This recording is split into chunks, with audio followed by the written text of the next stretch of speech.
Hey y'all, here's a quick update. I did fill in this hole, so I'll put like Bondo on it, smooth it down. I added a rear brake, and then I got separately, I did the front brakes to that lever, so you can do like burnouts or some shit. I had to modify that to make that fit. I did put the chain on. I had to cut that down to make it fit.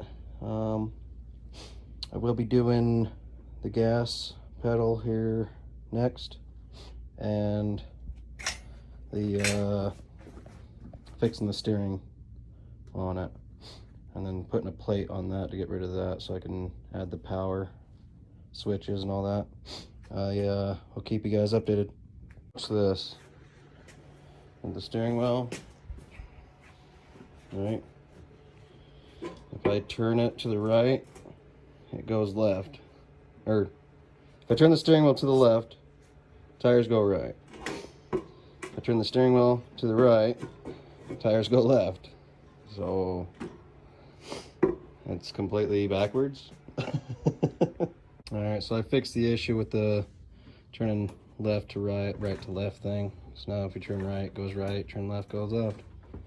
It's ugly, but it works. So I did get the metal plate on. I fixed the steering. I got the gas pedal working. So that goes back. I ended up having to put a spring on this because this didn't want to come back.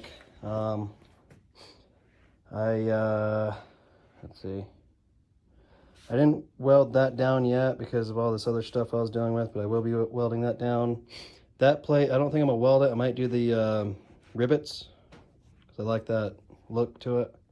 I do got to put the wiring back on, or all of it back in. I'm still waiting for the little brake system piece because that one's broken, to fix that piece. And then what else?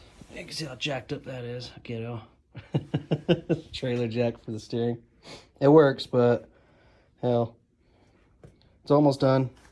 I'll keep you guys updated.